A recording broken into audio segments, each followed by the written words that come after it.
पूरी दुनिया जानती है कि चीन कोई चींटी नहीं है जिसे कोई देश आसानी से मसल देगा, लेकिन खतरा बड़ा है और उस खतरे से पूरी दुनिया को लड़ना होगा। यही वजह है कि चीन के खिलाफ एकजुट होने का दायरा बढ़ता जा रहा है और अब एक आवाज जर्मनी में भी उठी है। जर्मनी के 2 बड़े मंत्रियों ने अमेरिका और यूरोप के देशों से ड्रैगन का सामना करने का आह्वान किया है।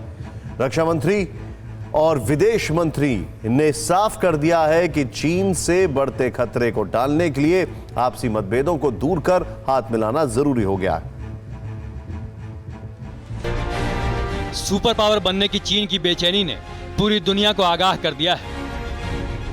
प्रोपेगेंडा वीडियो के जरिए अपनी ताकत का मायाजाल तैयार करने की चीनी मंशा ने यूरोपीय देशों को अलर्ट कर दिया है।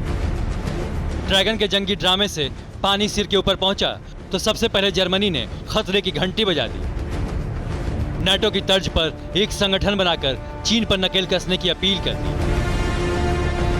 चीन के मसलों पर विचार विमर्श के लिए बनी यूएस और यूरोप की एक फोरम की बैठक नवंबर में होने वाली है।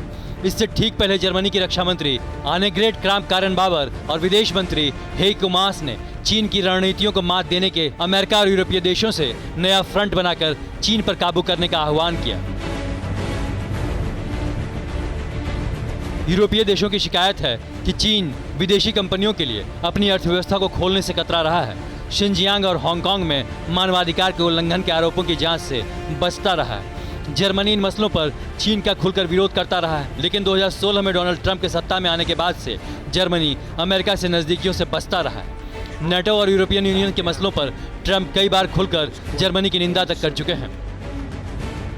जर्मनी की रक्षा मंत्री आनेग्रेट क्राम्प-कारेनबावर ने कहा, वक्त आ गया है कि वैश्विक चुनौती का सामना करने के लिए नया कारोबारी अलायंस तैयार किया जाए। अगर यूरोप और अमेरिका ट्रेड और टैरिफ की बाधाओं को दूर करें तो बेहतर होगा। एक दिन बाद विदेश मंत्री हेइको मास ने कहा, अगर हम चीन से अंतर्राष्ट्रीय मानकों का पालन करने की उम्मीद करते हैं तो हमें एक सुर में बोलना होगा, बजाय इसके कि हम एक दूसरे पर टैरिफ का बोझ लादते रहें। जर्मनी के इन बड़े मंत्रियों के मुताबिक अमेरिका और यूरोप की बढ़ती खाइयों का हमेशा बाहरी ताकतों ने फायदा उठाया। 4 सालों की मुश्किल घड़ी के बाद अब दोबारा रिश्ते मजबूत करने की घड़ी आ गई है, ताकि नई ट्रांस अटलांटिक पार्टनरशिप तैयार हो और अपने हित साधने वाले चीन जैसे देशों पर नकेल कसना मुमकिन हो। अड़ी सोमवार से शुक्रवार शाम 6 बजे सिर्फ TV9 भारतवर्ष पर।